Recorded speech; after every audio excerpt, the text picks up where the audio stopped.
Especially you already know everyone, like, if you're proud, like, oh, you know, you have a fun. But actually, when I graduated, I was like, don't know you.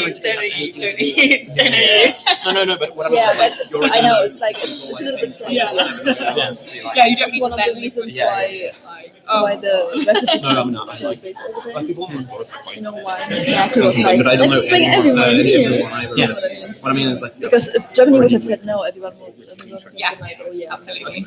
I probably didn't like somebody brought out the German flag on stage. He took it away. Yeah, oh my gosh, I know. You can't be proud of Germany. It's really every other sad. country gets proud. I'm not sure. I think it's exactly already. But we as German can't. It's true. We can't be proud. Like I'm still saying I'm German because even though my parents are like, it's like, Oh, they I can listen to jump my that. family. It's really my granddad was German as well. so then you also like, Yeah. Oh, it's nice to be a supporter. I would like, especially this from like 4, so I was like almost bored of this whole thing. us over there. Oh, no. I don't even bring anyone, sorry. That's cool. I mean, that's what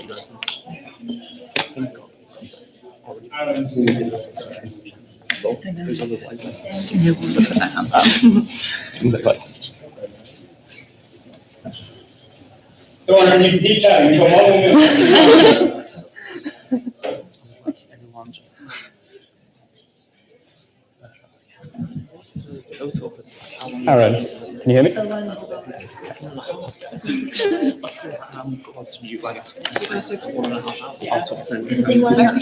I agree. I feel like it should be for like 22.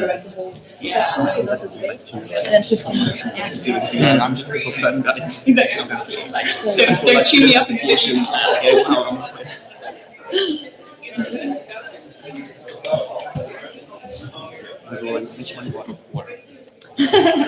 Turnout should be amazing. It's a little small By the end of it, you're going to be like, I don't know how the voting turnout was going to be. Like for the autumn elections, I was running too, and the turnout was like, interesting.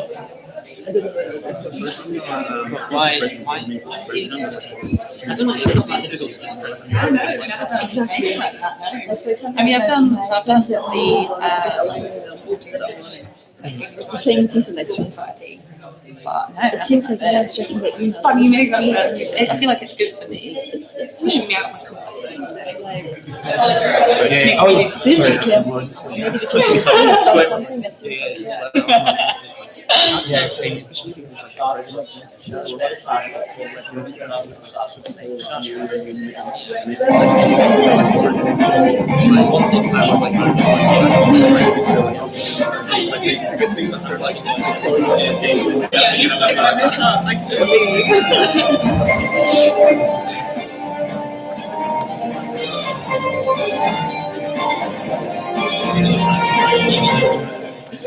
Good evening, everyone. Thank you very, very much for coming today. Welcome to the first KCLSU election hustings here for 2019.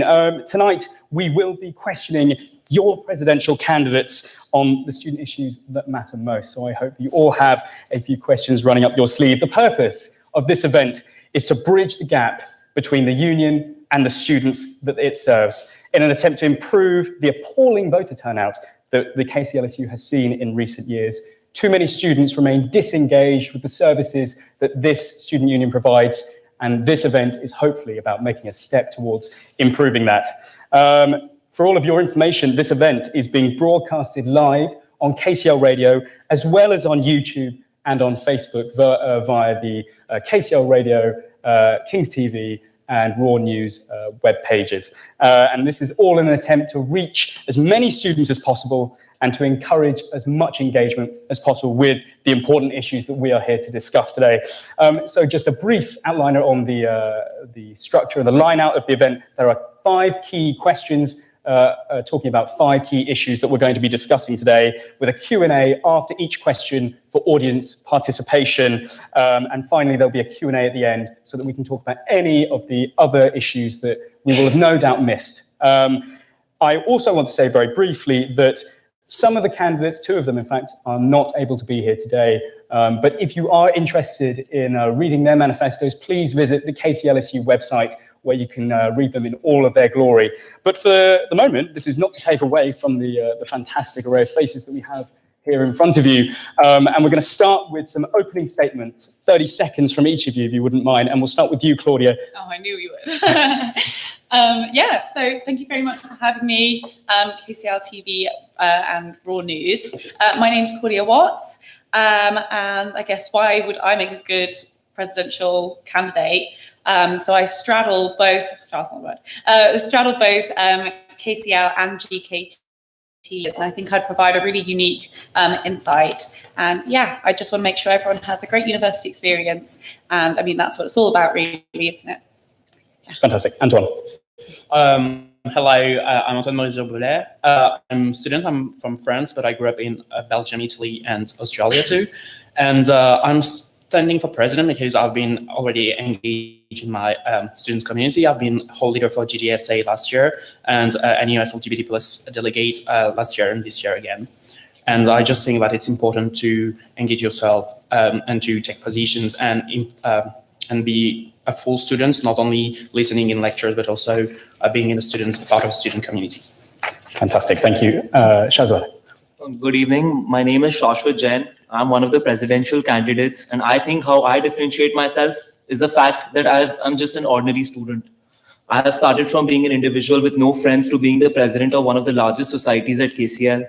I have been involved in different campuses, and I feel the only way a president should be is by interacting to as many people, being approachable to many, and just going that extra mile for every single individual. I feel there is no particular skill in me which every one of you in this room don't have. But what I feel I want to differentiate myself is my ability to make sure that I represent everybody with my passion and commitment with 100% diligence. Thank you.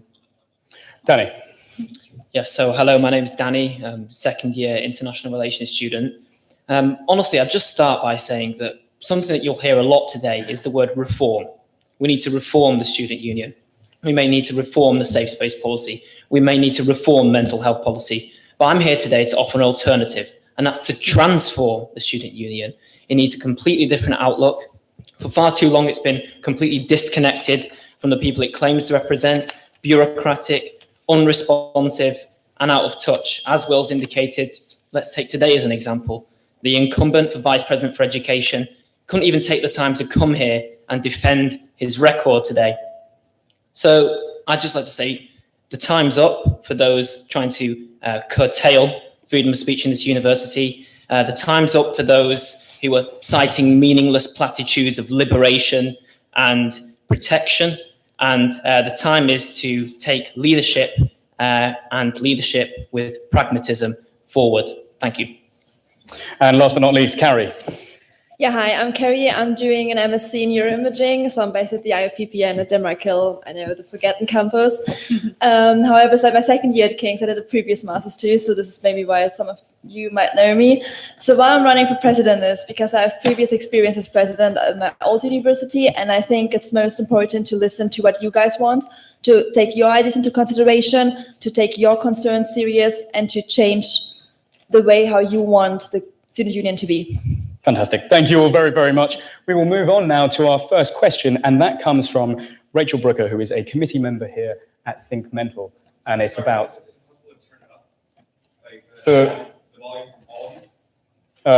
We'll do our best up there, but thank you. If you want to hear a bit better, come and sit a little bit closer. I'm sure you'll do a lot better.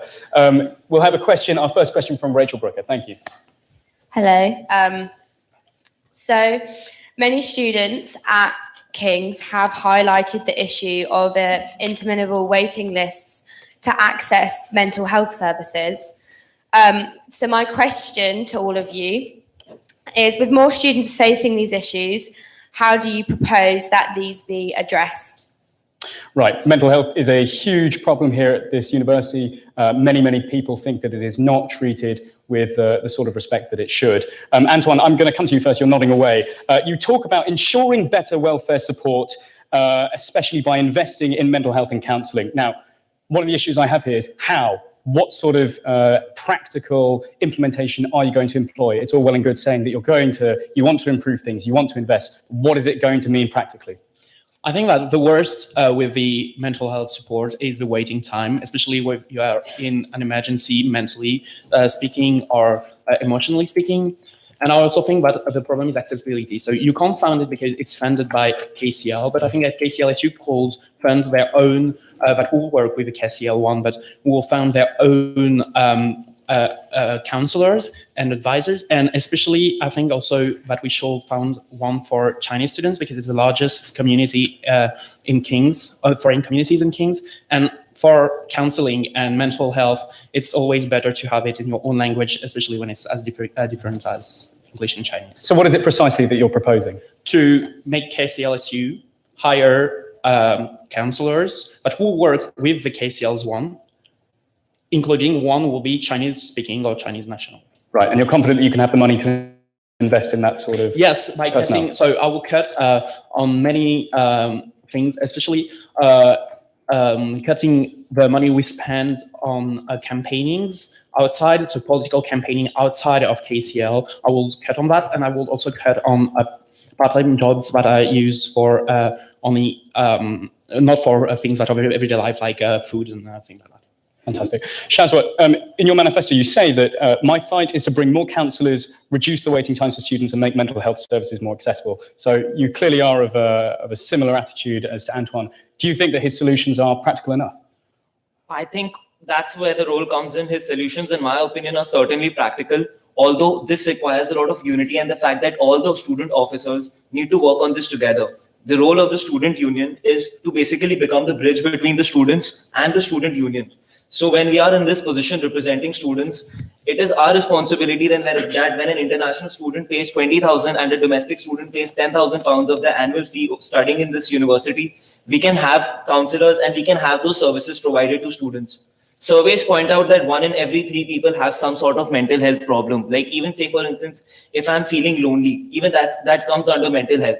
So my problem over here is it's just about the lobbying and ensuring that we have these services. It's not about funds which the university does not possess. University definitely has a lot. And I feel when we are working and operating under the National Union of Students, all of us, like at least if the union is more proactive and engaged and committed to this purpose, there is no way we cannot, as a unanimous form of student body across the UK, not have the funding or implement the ideas which he promotes. Like I totally 100% second him on the feasibility of his ideas. I mean, Shazwa, you've mentioned that feeling lonely, that is part of the problem. That's not to undermine people who suffer from far more severe symptoms and far more severe issues regarding their own mental health. I don't want to misunderstand that. Exactly. Like the point is feeling lonely is one of the way it starts. Like my point is it can go to suicidal attempts. It can go to a lot. Mental health is something, in my opinion, which is prevalent very easily. The fact that I pointed out feeling lonely was just to point out how basic it can get. Like say, for instance, if I don't have anyone to talk to tomorrow morning, that might not be treated by some universities and some students as being a part of mental health. People might think that's not important, but that is important because that will affect how I perform, my well-being, and how I treat any sort of other issue in my university life. So by that, I just pointed out to say that even a small concern, like a small issue, like is that significant? I'm sorry if I just didn't present that. It's all right. No, I quite understand. I appreciate you clarifying. Danny, let's come to you. You've mentioned this idea talk, which you say is a new weekly group discussion social, which will take place at each KCL campus respectively. It's about welcoming people along to talk about their issues and their mental health. I mean, many people who suffer from mental health issues would argue that that is perhaps a misunderstanding of how mental health works amongst those who suffer it. Having these sorts of sociable meetings, certainly not something that works for everyone. What would you say to that? Well, first, I'll just correct the record on that. These socials, which would take place respectively on every single campus of King's College London and at the King's accommodations, are not to talk about mental health issues. They're to talk about anything. So I'm actually quite proud that Shaswat touched on that there, which is the fundamental epidemic, really, of mental health. And that is the source of it, often, is loneliness. And, you know, it's funny because when we come to university, we get told to, you know, be equipped to fit in at university, to bring our textbooks, to bring our non-stick frying pan. But no one prepares anybody for feeling lonely and for that transition, being chucked into a completely different environment. And so what this talk aims to do is really to provide a solution to this rather than all hyperbole and rhetoric. And that's to have weekly group discussions where students can come along and talk about anything. There's no agenda. There's no pressure to talk about anything, but it'll help them realize that they're not alone, that they don't have to be forced into a culture of partying or go into a society. Maybe that may not be for them. Maybe it may be appropriate for them to just come along and just talk about anything and make new friends. One other thing I'd say is this is inextricably linked to freedom of speech as well. The reason is because if we have a culture of protectiveness, which is what we have now, we are sheltering students in many ways from new ideas and new perspectives. And it's going to come back to haunt them in the real world when they get out there and they can't have the coping mechanisms to deal with disagreement, which is a part of life. So really, I'm here to provide a solution to that. Talk is one of them. And of course, another one is to provide an online assessment, a personality assessment, which I'm working with a professor on. And that would be to predict mental health behaviors, how to predict people's deterioration in mental health before it happens. Because ultimately, I appreciate the question. It's a great question, but we shouldn't be getting to the point where people even have to be waiting in a line to see somebody. So what you're attempting to do here is try and solve these issues at their roots, perhaps before they become more severe, sort of similar to what Shazwad was saying. Yeah, in many ways, that's certainly true. We have to deal with it at the root and not flounder around at the branches, so to speak. That's really interesting. I mean, Claudia, I want to come to you now. This idea of mental health being dealt at the roots, I thought that one thing that I noticed amongst all of the manifestos is that there was a lot of emphasis on how mental health services can be improved and less talk about how we can get mental health to be stopped, rather for mental health problems to be stopped at their roots before we have to deal with these sorts of things. Do you have solutions like that? Yeah, absolutely. I mean, every single year, the importance of mental health is always put across it during these elections as well. And it is increasingly becoming a massive issue within our university and universities around the UK. In order of tackling mental health at its roots, I think making sure that people feel integrated and accepted in our university environment is key. So that's really creating people's communities and societies, I think, are key for this. Sports teams, making sure people feel supported and create little families of their own, and then creating their own support groups, I think is really important. It's definitely helped me over my time at university, and I'm sure it could help. Well, how are you going to incentivize that? Because what I think a lot of the solutions being offered here seem quite artificial. They seem quite sort of bureaucratic and structured. You know, in a way, these sorts of issues are solved by things that are far more organic than group meetings. Why should we believe that this sort of solution is the right way forward? I mean, it's about support. And if we're going to do that, then we need to be supporting our teams and our societies, making sure that they have the funding make sure they have the funding to give their members what they need, and maybe also have somebody within the committee who's specially trained to deal with difficult situations and to give people appropriate advice and where to seek help. That's interesting. Thank you. Carrie, let's come to you lastly. Very interestingly, you train in neuroscience, is that correct? Right. Interestingly, mental health did not come up in your manifesto. Could you explain us, please? Sure, definitely. So this is part of what I meant with making everyone feel at home at King's, because it's what Daniel also said with the roots. I moved out from home when I was 24, coming to London to do a master's, and I still felt very lonely. I didn't have the support system that I had at home. So you get really quickly into kind of a dark hole, put it like that. So, and in order to avoid that, obviously, is to make everyone just feel like they're welcome, they're accepted, they are here at home, because King's is basically our home for the next few years. And Carrie, I'm going to cut you off there. No doubt about it. Everyone here shares your sentiment. We want people to feel welcome. We want to make sure that issues of mental health are reduced and supported as best as possible. However, what you're saying is pretty abstract. Where is the practical implementation? Why should people vote for you? Are you going to bring something that will actually change lives? Yeah, so I also like to go back to that bit, and then I talk about the mental health bit. So in order to do that, obviously, would be, again, to have activities, events going on, just get-togethers, wherever, let's say at the student accommodations get-togethers, or just, I don't know, a lot of different things that people can do. Let's say a theater group, just people who going to the theater. You could just meet up and just go to the theater. If you going partying, you could just go partying. But surely you're not saying that is an adequate solution to this crisis. That's what I wanted to say afterwards. So there's like a thing that is called peer counseling, and it's actually quite a good thing to do to get in order to kind of address these mental health issues. It's like because there could be like a group of students, preferably psychology students. I did that myself at my old universities, and it worked really nice. So we had like a clinical psychologist, and since I had a clinical placement last year, I have a lot of connections in Denmark Hill and at the Maudsley Hospital, a lot of clinical psychologists, and just to find one or two who can train a couple of psychologist students in order to do peer counseling. Sometimes it's just better, especially for students, to talk to someone else. Obviously, when there would be severe issues, then the peer counselor has to tell this to the clinical psychologist in order that this clinical psychologist can then help the student. It's an interesting scheme. Danny, what do you have to say? Yeah, I'll just respond to that with, you mentioned get-togethers, you mentioned events. We've tried all this. This is nothing new. Once again, we're coming back to the same point, which is, do we reform or do we transform? There has to be a new mental health framework set in place. And that's why with my plan, which it's integrated in this plan, is an online personality questionnaire, which will basically predict attributes which indicate mental health issues and get to the root of the issue before it gets bad. One thing that also hasn't been touched upon, and there seems a complete lack of comprehension on this from the panel, is social media. We've seen a spike in rates of depression, in rates of anxiety. Since social media has come about, for example, we can see that a 70% increase in girls actually engaging in self-harm, a study by the Mental Health Foundation, and it has to be tackled. So social media workshop and time management on that is also vitally important. It's an epidemic.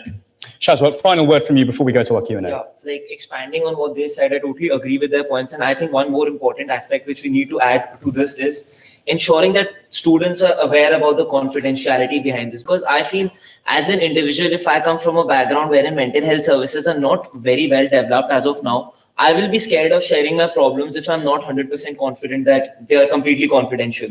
So just the social media approaches, peer counseling, these I feel are really strong ideas which will actually reform the union. But I just like to add to this, just as an additional supplement to their points, that it is important that students are aware of these services firstly, and secondly, they're aware of how confidential these services are to stay within us.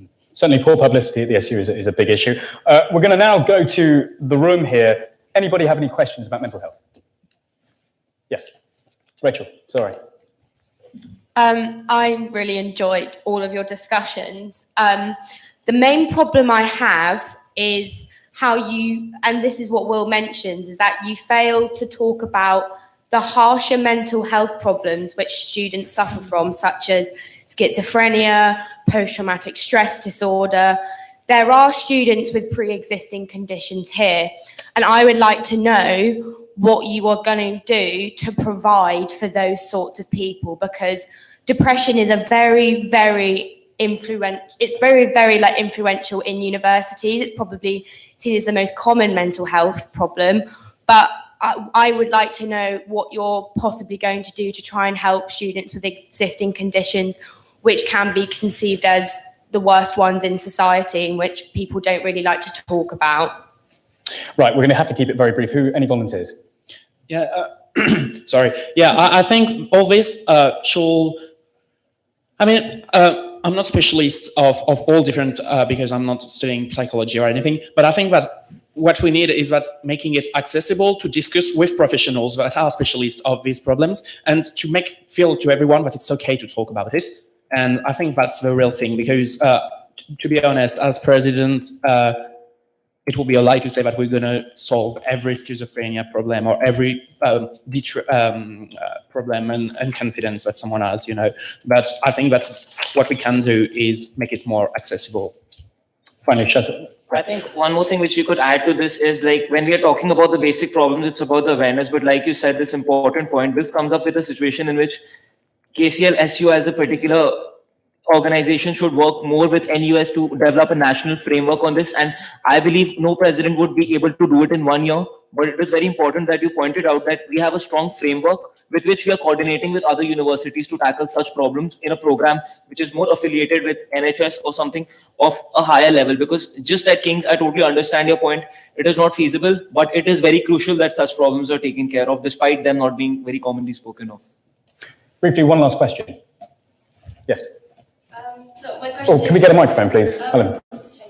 Very quickly. Oh, Thomas, thank you. Okay, thank you. My question is for Danny. So you're the president of the Libertarian Society at King's, yet you're proposing a rather big brother database of mental health student profiles at King's. What do you propose to do with this database exactly, and how would this help tackle the mental health issue at King's? Yeah, so the database idea was, in essence, to have a kind of flagging system. So it would be integrated with this online personality assessment we would have. If a student has the attributes which paternally indicate possible mental health problems in the future, then they can be followed up on. So, for example, if a person has certain traits which have been commonly known to be synonymous with development of neurodegenerative diseases or whatnot, we can actually follow up on that, and it's in essence flagged up. So we can have an extra eye on that student and an extra ear on that student. And actually, I'm just going to refer back to something else. Very quickly. You mentioned working with the NUS. I think that's completely counterintuitive, actually. They have a complete abysmal track record on freedom of speech. And once again, we refer back to the idea, which is that things have to be transformed and we can't go back to the same old thinking. We can't shelter students from new ideas and hearing different perspectives. It's like an immune system, right? If with an immune system, Danny, if you expose it to new very quickly, please, diseases and whatnot, it gets stronger. If you isolate it from it, it gets weaker. So. Thank you. Claudia, very briefly, please. Yeah, I'll be very brief. Thank you. I think your idea is really interesting, Danny.